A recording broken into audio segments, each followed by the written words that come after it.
جہاں تعلیم بھی کاروبار ہو جائے اور قرآن پڑھانا بھی کاروبار ہو جائے اور نماز پڑھانے والا بھی تنخواہ لے رہا ہو، تنخواہ دار ملازم ہو، وہاں کیسے اصلاح ہو سکتی ہے؟ میں آپ کو سچ بتاتا ہوں، اگر میرے اس دعوے کو جھٹلا سکتا ہے تو میری طرف سے چیلنج ہے، آئے جھٹلائے۔ ہم کسی ادارے میں تعلیم نہیں دے رہے ہیں۔ صلی اللہ علیہ وسلم نے کہ مجھے معلم بنا کر بھیجا گیا، تو یہاں معلم موجود ہیں لیکن وہ اس طرح سے تعلیم نہیں دے رہے جو نبی پاک صلی اللہ علیہ وسلم نے بتایا تھا طریقہ۔ بلکہ انتہائی دکھ کے ساتھ میں یہ کہتا ہوں کہ ہم انسانی زندگی نہیں گزار رہے ہیں۔ منزل اسے ملتی ہے جسے منزل کی جستجو ہوتی ہے۔ رہنما جو نبی کی صورت میں آتے تھے، انبیاء کی صورت میں، وہ تو ختم ہو گئے، لیکن نبی کا جو کام تھا جس پہ فخر کیا نبی پاک صلی اللہ علیہ وسلم نے کہ مجھے معلم بنا کر بھیجا گیا، تو یہاں معلم موجود ہیں، معاشرے میں معلم بھی موجود ہیں، معلمات موجود ہیں، لیکن وہ اس طرح سے تعلیم نہیں دے رہے جو نبی پاک صلی اللہ علیہ وسلم نے بتایا تھا طریقہ۔ اس کے نتیجے میں جو بگاڑ پیدا ہو رہا ہے وہ ہماری کوتاہیوں سے ہو رہا ہے، ہمارے اپنے فرائض کی ادائیگی سے غفلت جو برت رہے ہیں اس کی وجہ سے ہو رہا ہے، اور ہمارے اندر وہ تمام خرابیاں پیدا ہو گئی ہیں کردار میں جن سے روکا گیا۔ لالچ ہمارے اندر آ گیا، طمع آ گیا، خود غرضی آ گئی، ہے نا ایسا؟ بلکہ انتہائی دکھ کے ساتھ میں یہ کہتا ہوں کہ ہم انسانی زندگی نہیں گزار رہے ہیں۔ ہم انسانی زندگی نہیں گزار رہے ہیں، قطع نظر دین کے کہ دین ہمارا کیا ہے، ہمارا کیا اور دوسرے کا کیا اور تیسرے کا کیا۔ ہر دین میں کہیں بھی کسی دین میں یہ ظلم روا نہیں ہے، کسی دین میں ظلم روا نہیں ہے، نا انصافی روا نہیں ہے، جھوٹ روا نہیں ہے، دھوکہ روا نہیں ہے۔ ساری اخلاقی تعلیمات سارے مذاہب کی ایک ہیں، رحم دلی، ایثار، قربانی، وفا، اور یہ سب کچھ ہم نے بھلا دیا۔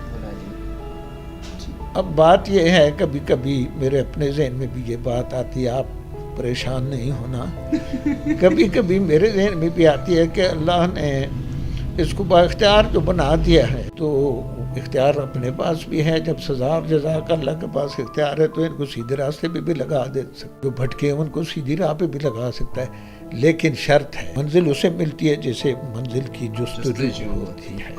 راستہ اللہ نے دکھا دیا، اللہ کے نبی نے دکھا دیا، اب ہم خود اس راستے پہ نہیں چل رہے ہیں تو معاشرہ بے چینی کا بھی شکار ہے، لا قانونیت کا بھی شکار ہے، بد نظمی کا شکار ہے، ہمارے چاروں طرف معاشرے میں لا قانونیت پھیلی ہوئی ہے، بد نظمی پھیلی ہوئی ہے، اس کے علاوہ غلاظت پھیلی ہوئی ہے، گندگی ہے، کثافت ہے، اور ہماری نظریں بھی کثیف ہو گئیں، پلیت ہو گئیں، ہماری سوچ بھی پلیت ہو گئی، ہماری سوچ بھی پاک نہیں رہی، ہماری آنکھیں بھی پاک نہیں رہی۔ وہ جو حواس خمسہ اللہ پاک نے دیے تھے علم حاصل کرنے، جو 5 گیٹس آف نالج ہم جسے کہتے ہیں، آنکھیں دیے ہیں، ہم آنکھوں سے جو دیکھنا ہے وہ نہیں دیکھتے، جو نہ جس کے دیکھنے سے منع کیا گیا ہم وہ دیکھتے ہیں، سونگنا ہے، سننا ہے، یہ حواس خمسہ سے۔ اور اس سارے کو ایک نیٹ شیل میں اگر آپ نیٹ شیل میں اسے بیان کریں تو یہ ہے کہ ہمارے رہنما نہیں رہے، جو رہنما تھا اسے تو ہم نے چھوڑ دیا، دنیا میں جن کے پیچھے چل رہے ہیں وہ رہنما نہیں ہے، وہ ہمیں بے راہ رو کر رہے ہیں، ان میں والدین بھی شامل ہیں، ان میں اساتذہ بھی شامل ہیں، ان میں مساجد اور مدارس میں بیٹھے ہوئے علماء بھی شامل ہیں، وہ مکتب کے اساتذہ بھی اس میں شامل ہیں، اور معاشرے کا ہر فرد اگر سمجھے کہ میری معاشرتی ذمہ داریاں یہ ہیں تو پھر سارا بگاڑ ختم ہو سکتا ہے۔ ہم سب ایک دوسرے پر ڈالنے والے لوگ ہیں ذمہ داری، اور دوسرا اپنی ذات کی اصلاح نہیں کرتے، اپنے نقائص پر ہماری نظر نہیں ہوتی، ہم دوسروں پر نکتہ چینی کر سکتے ہیں، اس میں یہ خرابی ہے۔ عوام کی سطح سے لے کر حکومتی سطح تک ہم حاکموں میں سے بھی نقائص نکالتے ہیں، ہم علماء میں سے بھی نقائص نکالتے ہیں، ہم اپنے بڑوں میں سے بھی، اساتذہ میں سے بھی اپنی اصلاح نہیں کرتے، یہ ہماری بہت بڑی خامی ہے۔ سوال شاید کچھ اور تھا، جواب میں بہت کچھ کہہ گیا ہوں۔ مجھے ایسا لگتا ہے بیٹا کہ اس وقت جو بگاڑ ہے اس کے ذمہ دار والدین بھی ہیں، اساتذہ بھی ہیں، اور جو مدارس میں، دینی مدارس میں اور مساجد میں بیٹھے ہوئے، ممبر پہ بیٹھے ہوئے لوگ ہیں، یہ بھی ہیں۔ مطلب کہنے کا مقصد یہ ہے کہ ہر شخص کو اپنے حصے کی شمع جلانی پڑے گی، تب جا کے نکھار آئے گا معاشرے میں۔ جہاں تعلیم بھی کاروبار ہو جائے اور قرآن پڑھانا بھی کاروبار ہو جائے اور نماز پڑھانے والا بھی تنخواہ لے رہا ہو، تنخواہ دار ملازم ہو، وہاں کیسے اصلاح ہو سکتی ہے؟ میں انتہائی معذرت کے ساتھ یہ گستاخانہ جملہ ادا کروں گا کہ میں اپنے امام مسجد سے بارہا ایسی بات کہہ سکوں کہ آپ ان کو یہ بتائیں، بڑوں کو یہ بتائیں کہ بچوں کے حقوق بتائیں. وہ نہیں کہتے ہیں، وہ کہتے ہیں میں تنخواہ دار ملازم ہوں، میرا حکم نہیں چلتا، میں تو بس نماز پڑھاتا ہوں. معاشرے میں ہم دیکھ رہے ہیں اخلاقیات ختم ہوتی جا رہی ہیں. میرا خیال ہے، میرا اپنا نظریہ ہے کہ ادب سے ہم لوگ محروم ہو چکے ہیں. اب خود پہ، اپنی شخصیت پہ کون سی ایسی خوشبو کا چھڑکاؤ کرنا پڑے گا کہ دوبارہ وہ خوشبو بحال ہو جائے، دوبارہ ہم سے وہ خوشبو آئے، لوگ وہ ایسے ہی ہم سے آ کے پہلے جس طرح گفتگو کرتے تھے ویسے کریں، معاشرے میں یہ مسئلے مسائل ختم ہو جائیں؟ آپ کا سوال بہت آگے کا سوال ہے. بنیادی سوال کچھ اور ہے. بنیادی سوال جو میں نے بات بتائی نا جی، میں پھر گزارش کروں گا. جی جی. ہم تعلیم کر رہے ہیں نا. میں آپ کو سچ بتاتا ہوں، اگر میرے اس دعوے کو کوئی جھٹلا سکتا ہے تو میری طرف سے چیلنج ہے، آئے جھٹلائے. ہم کسی ادارے میں تعلیم نہیں دے رہے ہیں، ہم لوگوں کو ایجوکیٹ نہیں کر رہے ہیں، ہم پڑھا رہے ہیں، کتابیں پڑھا رہے ہیں، کتابیں رٹا رہے ہیں، امتحان دلوا رہے ہیں، امتحان پاس کروا رہے ہیں، اور سرٹیفکیٹوں پہ نوکریاں لوگ سفارشوں جیسے بھی ہوتی ہیں لے لیتے ہیں. اور کوئی بھی ملازم جس کے بدلے میں وہ اسے تنخواہ ملتی ہے، کوئی افزانہ ملتا ہے، وہ چاہے سرکار کا ہے، نیم سرکاری ادارے کا ہے، چاہے کسی پرائیویٹ ادارے کا ہے، کوئی بھی ملازم وہ کام نہیں کر رہا جس کی وہ تنخواہ اسے ملتی ہے. جس کام کی کوئی ملازم تنخواہ لے رہا ہے وہ کام وہ نہیں کر رہا. اور خاص طور سے گورنمنٹ ملازم جو سرکاری ملازم، وہ اپنے آپ کو پبلک سرونٹ نہیں سمجھتا ہے، جبکہ میرا موقف یہ ہے، میں بارہا کہہ چکا ہوں مجلسوں میں، محفلوں میں، تقریروں میں اور ایک انٹرویو میں بھی، کہ every government employee is a public servant. اس کو تنخواہ ملتی ہے لوگوں کی خدمت کی. ہم نے سمجھ لیا کہ ہم برتر ہیں ان لوگوں سے جو مزدوری کرتے ہیں، جو کسی پرائیویٹ کمپنی کی نوکری کر رہے ہیں، کسی دکان پر، جنرل سٹور پر، میڈیکل سٹور پر کام کر رہے ہیں. ہم ان سے برتر ہیں ہوٹل پر کام کرنے والے، حالانکہ وہ بھی خادم ہیں اور خدمت کی تنخواہ لیتے ہیں. سرکاری ملازم بھی خادم ہے اور تنخواہ لیتا ہے، خدمت نہیں کرتا. اپنے آپ کو کہتا ہے میں گورنمنٹ کا ملازم ہوں، ملازمت نہیں کرتا. کہتا ہے میں گورنمنٹ سروینٹ ہوں، سروس نہیں کرتا. سروینٹ تو سروس کرتا ہے نا. ہم کچھ بھی نہیں کر رہے، کچھ بھی نہیں کر رہے، صرف اور صرف ارننگ کر رہے ہیں. اور یہ زندگی کا مقصد نہیں ہے. زندگی کا مقصد کمانا، کھانا اور عیش کرنا نہیں ہے. خدمت سے ہے عظمت. آپ نے بھی پڑھا ہوگا، سب لوگ جانتے ہیں خدمت میں عظمت ہے. ہم نے خدمت کو اپنی ذلت اور رسوائی سمجھ لیا کہ میں گورنمنٹ کا ملازم ہوں. یہ کون ہوتا ہے مجھے کہتا ہے کہ مجھے وہ رستہ دکھاؤ یا مجھے یہ بتاؤ یا فلاں دفتر لے جاؤ. چپڑاسی بھی باہر سے کہتا ہے صاحب فارغ نہیں ہے چلے جاؤ، یا کہتا ہے وہ میٹنگ میں ہے.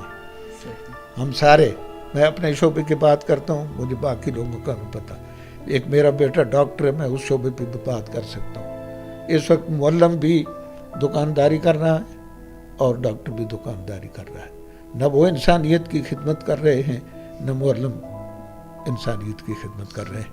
میں نے کہا نا تعلیم نہیں ہے، تعلیم نہیں ہے، یہ تدریس تک ہے. ہم پڑھا رہے ہیں الف بے پے تے ٹے سے، ہم 2 دونی 4 پڑھا رہے ہیں، ہم گرامر پڑھا رہے ہیں، پاسٹ ٹینس، پریزنٹ ٹینس، یہ وہ.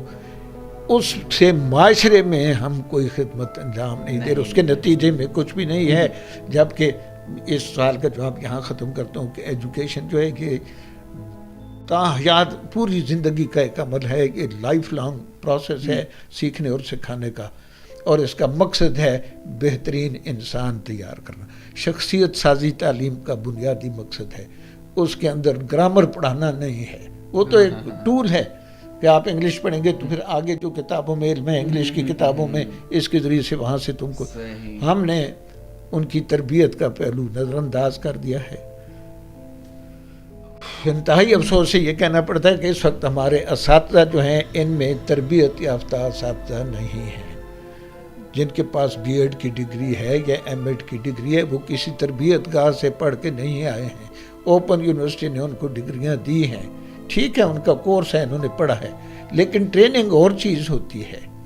ٹریننگ انسٹیٹیوٹ اور ہوتا ہے. اور کتنے دکھ کی بات ہے کہ ہمارا پٹواری ٹریننگ کر کے آتا ہے نا، جی جی جی، پولیس کا سپاہی ٹریننگ کر کے آتا ہے، جنگل کا سپاہی، آرمی کا، ایئر فورس کا، نیوی کا، حتیٰ کہ ڈرائیور بھی ٹریننگ کرتا ہے، ڈرائیور بھی ٹریننگ لیتا ہے، کنڈکٹری کرتا ہے، کنڈکٹری کرتے ہوئے استاد اس کو کچھ سکھاتا رہتا ہے، پھر ایک دن یہ جو مزدور راج مستریوں کے ساتھ کام کرتے ہیں یہ سیکھتے رہتے ہیں، کچھ دیکھنے سے، کچھ مستری اپنے بچوں کو سکھاتا ہے عملاً، تو پھر وہ اس کام میں طاق ہوتا ہے۔ ہمارے استاد سکھا نہیں رہے ہیں، امتحان پاس کرا رہے ہیں، اور جو لوگ امتحان پاس کرتے ہیں انہیں سند مل جاتی ہے، اور جس کو سند مل جاتی ہے اگر گورنمنٹ چاہے تو، اللہ تو چاہتا ہی ہے، گورنمنٹ چاہے تو پھر اس کو نوکری بھی مل جاتی ہے، اور نوکری حاصل کرنا تعلیم کا مقصد نہیں۔ اور بہت بڑا المیہ یہ ہے فہد، بہت بڑا المیہ یہ ہے کہ ہمارے مقاصد تعلیم متعین ہی نہیں ہے، کہیں بھی آن پیپر اگر ہوں بھی تو کسی درسگاہ میں اساتذہ کو نہیں پتہ کہ تعلیم کے کیا مقاصد ہیں، یا میں جو یہ سبجیکٹ پڑھا رہا ہوں 6ٹھی میں اس کو پڑھانے کے کیا مقصد ہیں، 10ویں میں یہ سبجیکٹ پڑھانے کے کیا مقاصد ہیں، اور اس کے نصاب میں جو یہ چیپٹر ہے اس کو پڑھانے کا کیا مقصد ہے، یہ جو میں یونین اسٹرینتھ پڑھائی ہے انگلش میں اس کا کیا مقصد ہے، یہ پڑھا ہے نا آپ نے نا، honesty is the best policy, یہ پڑھا ہوا، یہ صرف ہم نے پڑھائی ہیں کہانیاں اور یاد کرائی ہیں، رٹائی ہیں، زندگی میں راسخ نہیں کیا لوگوں کی۔ تو یہ ہمارا بے راہ رو قافلہ ہے، یہ اس معاشرے کا ہر فرد ایک بے راہ رو قافلے کا فرد ہے، چل رہا ہے اپنی مرضی سے چل رہا ہے، اور اس کے پیش نظر اپنا مفاد ہے۔ مجھے اس میں کوئی تکلیف تو نہیں ہوگی، مجھے اس میں یہ فائدہ ہے نا تو میں یہ کروں گا۔ صحیح۔ اچھا، میں یہاں پہ اپنے ویور سے یہ بھی کہنا چاہوں گا، میں کسی کو کیا بتاؤں، مجھے یاد کچھ نہیں، کہاں رہ گئی بچھڑ کے میری شاخ آشیانہ۔ مشتاق صاحب، ہم لوگ یہ بھی دیکھ رہے ہیں کہ ادب دن بہ دن ایک اینٹیک پیس کی صورت اختیار کر رہے ہیں۔ یہ سوال آپ پہلے بھی کر چکے ہیں، میں آپ کی قطع جی جی جی، آپ لٹریچر کی بات کر رہے ہیں نا، ادب کا لفظ اردو لغت میں 2 معنوں میں استعمال ہو، ایک احترام کے معنوں میں استعمال ہوتا ہے، اور ایک یہ جسے ہم لٹریچر کہتے ہیں۔ میں تو آج تک ڈیفائن نہیں کر سکا کہ لٹریچر کیا ہے، ادب کیا ہے۔ یہ سمجھتا ہوں کہ جتنی ہم گفتگو روزمرہ زندگی میں کرتے ہیں وہ کچھ مختلف ہے، اور جو ادب تخلیق کرتا ہے اور اسے